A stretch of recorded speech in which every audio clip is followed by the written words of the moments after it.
Palmolive Soap, your beauty hope, and Luster Cream Shampoo for soft, glamorous, caressable hair bring you Our Miss Brooks, starring Eve Arden.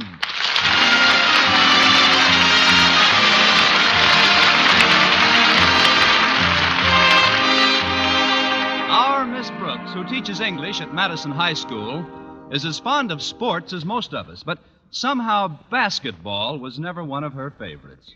It isn't that I don't like basketball. I just hate it. This aversion started when I was refereeing a game in Teachers College, and in the excitement, I swallowed the whistle. Of course, it was only a small whistle, but it gets pretty embarrassing when every time you hiccup, traffic stops.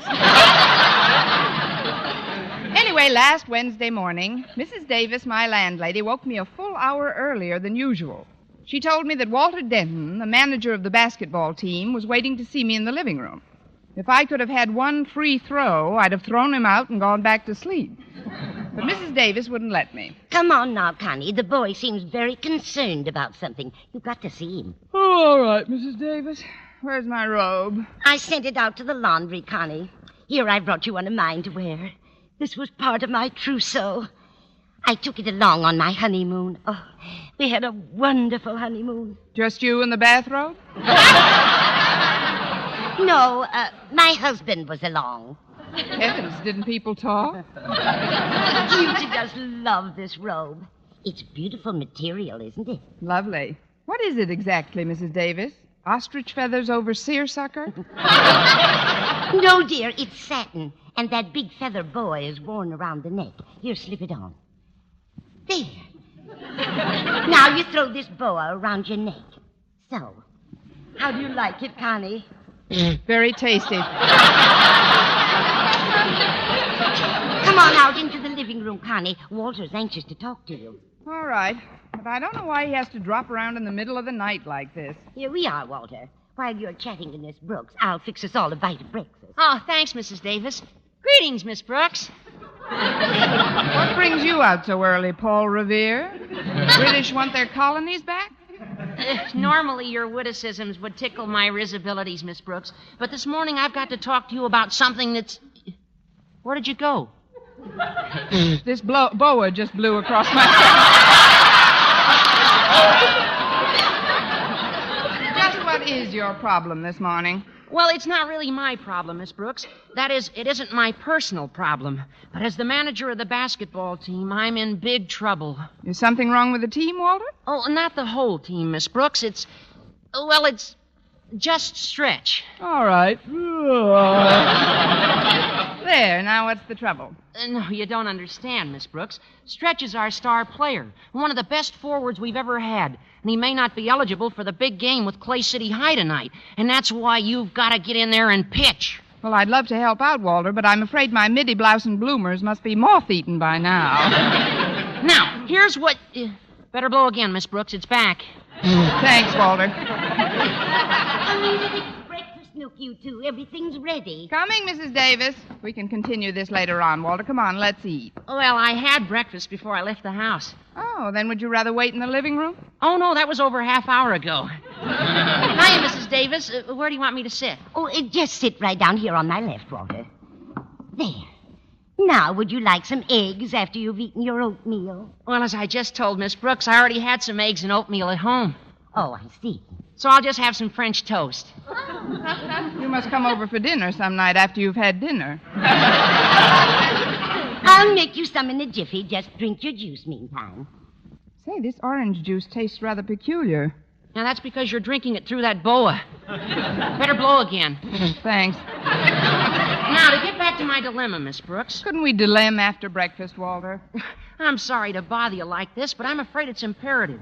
You see, Mr. Conklin's made a rule that anybody who fails a subject is ineligible for any sports until he's passed the first test of the new semester in the subject which he failed. And Stretch failed last term. So? So with the teacher Stretch has in English who's giving him the test this term, he doesn't stand a chance of passing. Who has he in English? Old Lady Enright. I mean, Miss Enright. Well, I'm sure Miss Enright's a very capable teacher. Well, here we are, some nice French toast. I made it from a famous Turkish recipe. A Turkish recipe? Yes, the Turks are famous for their French toast, you know. They are? Of course they are, Walter. You should taste their Chinese kumquats. Can I help you, Walter? I don't want to stuff myself, Mrs. Davis. Those 3 pieces on the end will be plenty. Now about Miss Enright. I don't think it's fair for her to give Stretch a test. I heard she was jilted by a basketball player years ago. Walter, you shouldn't talk that way about Miss Enright. Just because someone doesn't reciprocate the affection of someone who's fond of them doesn't make the person who's fond of someone a monster. And I got that sentence from an old Turkish recipe. Say, Miss Brooks, speaking of someone not reciprocating someone's affection, have you heard from Mr. Boynton lately? Ouch. Get those punches up, Walter. Let's forget about Mr. Boynton for now. Just what is it you want me to do? Well, I was talking this over with Harriet Conklin, and we decided to get Stretch transferred out of Miss Enright's class. Of course, this means somebody's got to work on Harriet's old man. Look, Walter, Harriet's father happens to be our principal. You will kindly refer to him as Mr. Conklin. I'm sorry, Miss Brooks. Well, Harriet and I and Stretch are supposed to meet at school this morning, and that's why I'm here so early, to discuss getting Stretch out of Miss Enright's class and into yours. Into mine? But you know how crowded my class is now. Every time I enter my room, it looks like payoff night at a pyramid club. Well, come on, Miss Brooks. We got to hurry down to school and meet Harriet. Now, there must be a way to get Stretch into your class so you can give him the test, while I, as manager of the team, sit across the aisle from him and give him moral support. Are you sure that's all you'd give him? Oh, I just want Stretch to feel at home. He's not very good in English, and, well, with me there, maybe he'd get more confidence. Confidence based on the mere proximity to one which in the same subject has always flourished so startlingly. If anybody sits near Stretch, it better be Harriet. She at least speaks English. But she's so honest in tests. I mean, she has the most peculiar way of holding her left hand when she's writing down answers. Now, all you can see is her elbow. Oh, not that I ever tried to copy from her. Oh, no, of course not. It was just a coincidence that after the final exams last term, your neck was so far out of joint you looked like a Balinese dancer.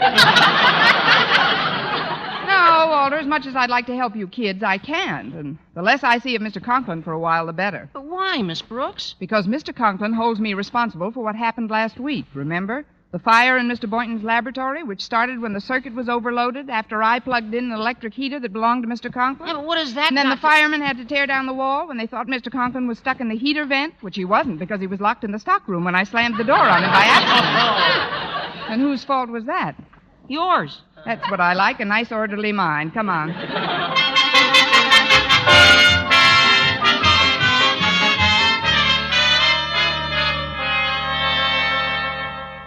And so you see, Miss Brooks, without Stretch on the team, we'll probably lose the biggest game of the year. But what can I do about it? Oh, I told you, Miss Brooks. You can work on Harriet's old man. Walter, I told you not to use that expression. Okay, Mr. Conklin. But gosh, other kids have been transferred to other classes. Yes, but not for such a thin reason. Just to win a basketball game is no but reason. This is the Clay City game, and it wouldn't be so bad if the coach hadn't taken sick yesterday. The coach is sick, too? Desperately. This is the saddest thing since Humoresque. Fortunately, we have an ex-basketball star teaching here who's been made temporary coach. But it would just break his heart if he lost his first game. Who is this coach, Harriet? Mr. Boynton. Mr. Boynton? Are you sure? Positive. Well, don't stand there, girl. We've got to go to work on your old man.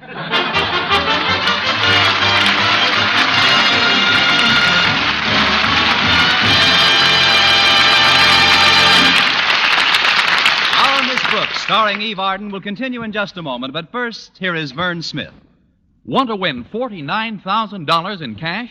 That's right. $49,000 in cash, the first prize offered by the makers of Palmolive soap in their big, exciting 49 Gold Rush contest. Second prize, $4,900. And there are 4,949 other cash prizes. What a chance to win. $100,000 in cash prizes, and it's easy to enter. Simply finish this sentence, I like Palmolive soap because, in 25 words or less. That's all. Just 25 words or less to finish the sentence, I like Palmolive soap because.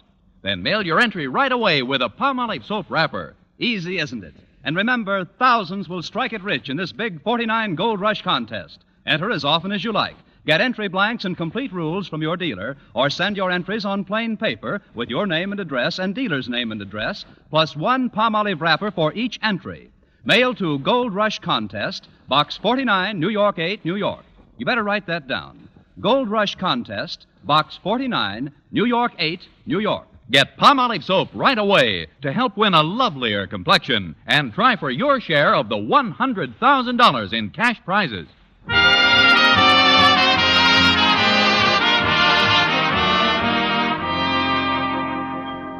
Well, I realized that some ancient gossip about Miss Enright's prejudice against basketball players would never cause Mr. Conklin to give Stretch a transfer.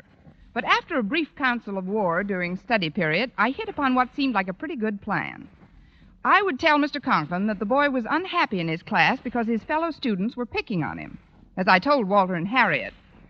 In a democratically operated high school, no boy should be forced to remain in surroundings that are not conducive to his getting the most out of the school curriculum. Bravo, Miss Brooks, bravo. Yeah, bravo. What did you say? Now, when Stretch gets here, we'll have to find out just what annoys him the most in his English class. Oh, that's him now. Come in, Stretch. Hi, Stretch. You know Miss Brooks. Hi. Hi. We haven't too much time, so I'll come right to the point. What bothers you in Miss Enright's class? Bothers me? Yeah, they treat you terrible, don't they? The other kids, I mean. The other kids?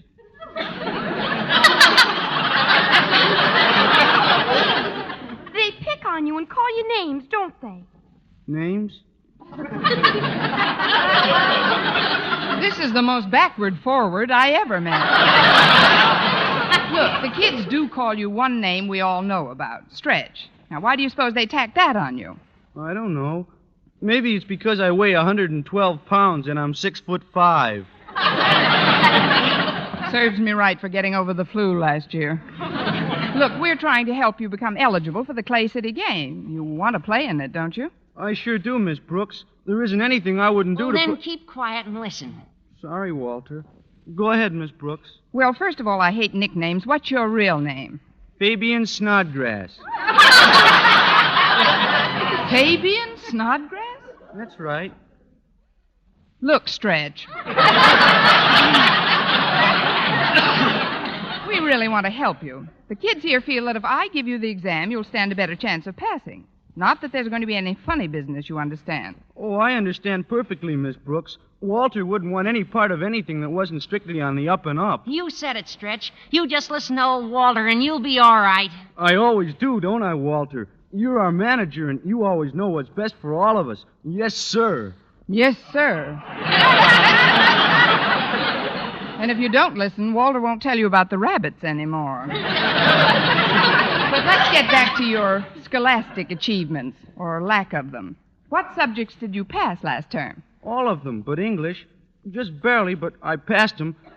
And I can't understand why I didn't pass English. I always done my homework very good. Very well. Very well. Stretch, isn't it true that you couldn't always do your work properly because of the other pupils harassing you? I ain't never worked near as hard at any subject as I done in English. Hardly. But, it wasn't all your own fault that you failed. There were other students in the class, all kinds of students, doing all kinds of things. Yeah, they were a swell bunch of kids, all right. But you know something, Miss Brooks? It wasn't the grammar that done it. No? Then what did done it? Done did it. Who did it? How's everything? It was the composition that made Miss Enright flunk me. We was allowed to pick our own theme. We were allowed to pick our own theme. Used to, huh?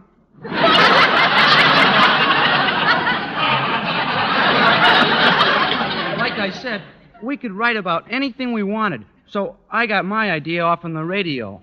It's not very bright of me to ask, but what kind of a radio idea did you write about? I wrote in 25 words or less, I hate English because.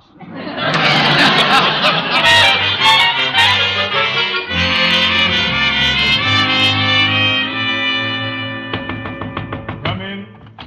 Good morning, Mr. Conklin. Can I speak to you for a moment? If you know how to speak at all, you can. But if it's permission you want, you may. Sorry, Mr. Conklin. I haven't taken English since I was a girl. But I'd like to request a transfer for one of the students here. He's in Miss Enright's class at the present time. But, Miss Brooks, the new term has already started. You know we can't issue any transfers at this late date. Oh, but this case is extraordinary, Mr. Conklin. A boy's life is being made miserable by his classmates. What boy? Fabian Snodgrass. They call him all sorts of names. Anything worse than Fabian Snodgrass?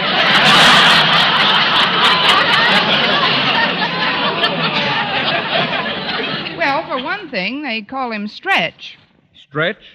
What's so terrible about that? I'm sorry, Miss Brooks, I can't do anything for you. But, Mr. Conklin, he failed English last term because of the conditions in Miss Enright's class. And if she fails him in his test this term, he won't be eligible for athletics. Athletics? There's too much emphasis on athletics in the school system now. No, Miss Brooks, the boy stays where he is. Come in. Well, hello, O.C. I'm sorry. Didn't know you were busy. Oh, come in, J.B., come in. Miss Brooks, this is Jason Brill, principal of Clay City High. How do you do, Mr. Brill? How do you do, Miss Brooks? What brings you all the way to Madison, J.B.? Well, everything's running so smoothly at Clay City, I thought I'd drop over and find out how things were with you. I heard you had a fire over here last week. A fire? Oh, it was nothing at all, really. No, indeed. Some teacher just blew a fuse, that's all. Yes. You got yourself locked in a storeroom, too, didn't you? Perhaps we'd better go into my inner office, if you'll excuse us, Miss Brooks. But I still want to talk to you, Mr. I'll Conklin. talk to you later. Just wait here in my outer office. All right, Mr. Conklin, I'll wait right here. You sure I'm not disturbing you, Osgood? That teacher out there, a pretty bit of baggage, isn't she? Yes, she is. I'd like to check her sometime.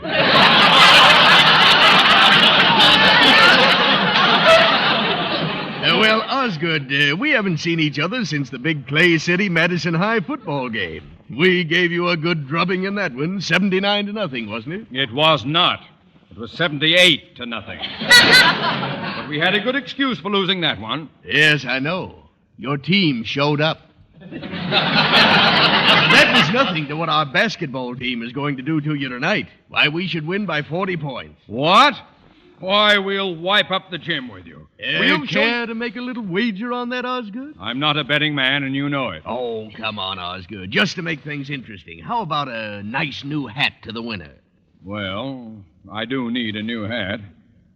You're on, J.B. Fine. Well, I'll be running along now. See you at the game tonight, and may the best team from Clay City win. No, you haven't a chance. Oh, you're still here, Miss Brooks. Yes, Mr. Conklin. Well, goodbye, Miss Brooks. Goodbye, Mr. Brill. Oh, and Osgood. Yes? If you want to, you can check her with me sometime.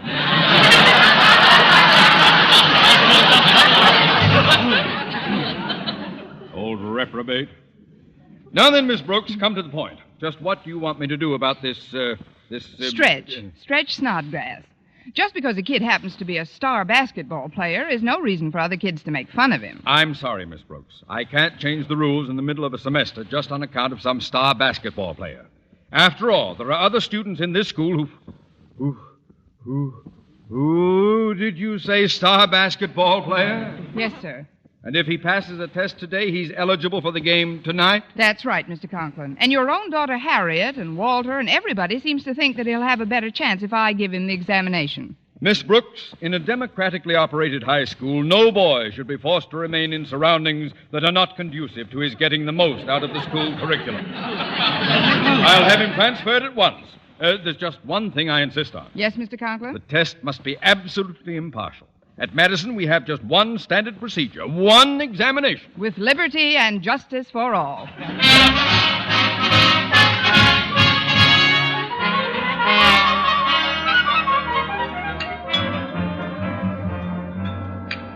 Come on, Walter. There's Mr. Boynton. Okay, Harriet. Oh, pardon us, Mr. Boynton, but the cafeteria's pretty packed today. Oh, yes, I know. Why don't you sit at this table with me? Now, that's what I call taking the bait. Thanks, Mr. Boynton. We wanted to talk to you before Miss Brooks came up. You see, Stretch is taking his English test in Miss Brooks' free period, right after lunch. Oh, but I thought Stretch was in Miss Enright's class. He was, but Daddy transferred him because he doesn't want the boy to be unhappy. Now it's up to us, especially you as basketball coach, to see that Miss Brooks is in a very good mood when she gives him the test. Maybe she'll even let us be there. But what can I do? Oh, just be nice. You know, even if she doesn't order salad, spread a little oil around. I'm always courteous to Miss Brooks. Well, then be more than courteous. Be civil. Well, what my attitude toward Miss Brooks has to do with... She's coming over now. Be terribly nice. Remember, this is the biggest game you'll ever coach. Hello, Mr. Boynton. How do you do, Miss Brooks? How are you, Harriet? Walter? Oh, we're fine, Miss Brooks. Won't you join us? Oh, sit right here by Mr. Boynton. I'll move the chairs closer together. There. Thank you. Now then, what looks good today? You do, Miss Brooks. You look simply lovely. Well, that's high praise coming from you, Walter. It should have come from you, Mr. Boynton.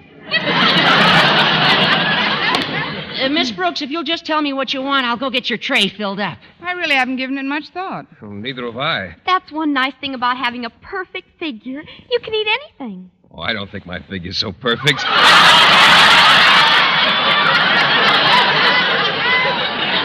Not you, Mr. Boynton, Miss Brooks. Here, let me wipe off the table in front of you. No, pass me those glasses of water, will you, Walter? Yeah. Oh, thank you. Here's one for you, Miss Brooks. Oh, here, Miss Brooks. Take my knives and forks, too. I'm not hungry just yet. I am. I'm starved. I'd eat some roast beef today if it wasn't so expensive. Expensive? What's that got to do with anything? Mr. Boynton's treating you. There goes the water. It must have gone down the wrong pipe. Yeah, the pipe that likes to go Dutch. Look,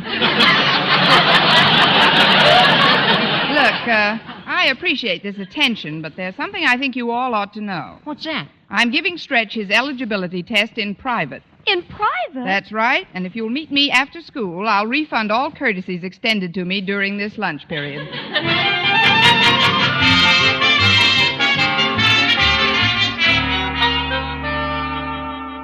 Now, Stretch, you say you've completed the written portion of the examination? Yes, ma'am. To the best of my ability. I was afraid of that. Well, put the papers to one side and we'll get into the oral test. Oh, excuse me, Miss Brooks. What do you want, Walter? I forgot my rubbers. Oh, don't pay any attention to me, though. Just keep going. Hi, Stretch. Never mind that. Sorry. You're on your own, kid. I'll just look around over here. Well, keep away from Stretch. First question. I just want to come in for a minute, Miss Brooks. For what, Harriet? I lost my fountain pen. I'm sure it's in one of these desks. Oh, you go right ahead, Miss Brooks. Hi, Stretch. Hi, Harriet. Why don't you look over here by me? Cut that out. Where do you think you are? Well, she's pretty. It's a good thing that wasn't one of the test questions. Look, Stretch, you're fond of radio shows. Now, just make believe you're on a quiz program. I beg your pardon, Miss Brooks, but I think I left a book in here. This test should have been given in the Rose Bowl. Sit right down, Mr. Boynton. Stretch is about to get the oral test. Oh, well, I'll be very quiet, Miss Brooks. So will Stretch, I'm afraid. But here goes. Question 1. Name 3 plays by William Shakespeare. William who?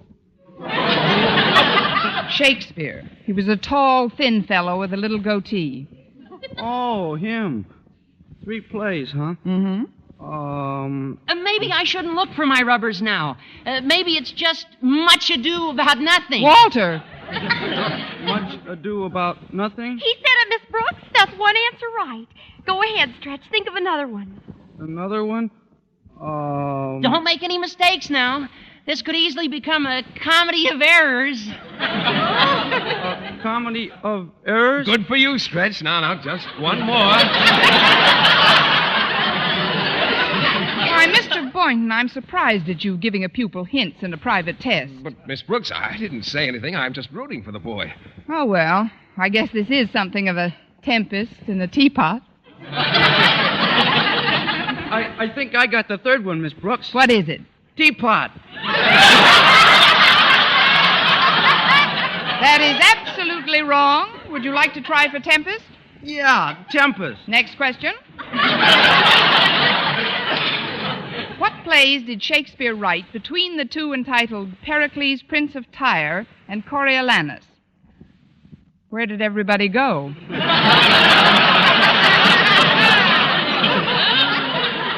Would you repeat the question, please? Certainly. What plays did Shakespeare write between the two entitled Pericles, Prince of Tyre, and Coriolanus? all. Well, don't stand there. Think, boy, think!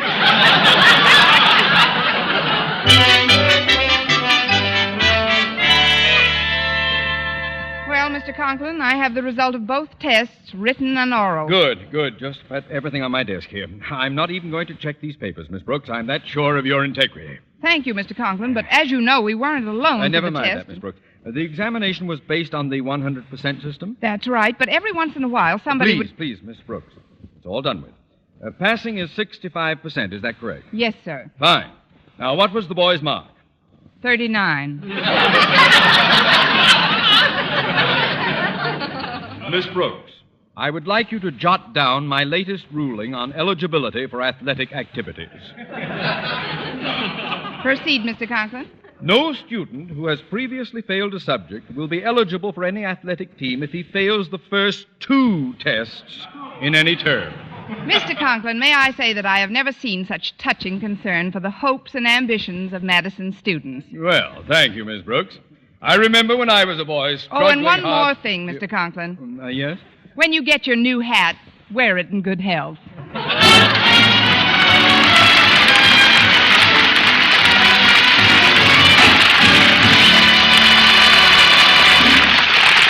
Eve Arden as our Miss Brooks returns in just a moment, but first... Dream girl, beautiful luster cream girl. Tonight, show him how much lovelier your hair can look after a Luster Cream shampoo. Only Luster Cream brings you Kay Daumit's magic formula blend of secret ingredients plus gentle lanolin. Gives loveliness lather even in hardest water. Glamorizes your hair as you wash it. Luster Cream, not a soap, not a liquid, but a dainty cream shampoo. Leaves hair fragrantly clean, free of loose dandruff, glistening with sheen, soft, manageable. Gives new beauty to all hairdos or permanents.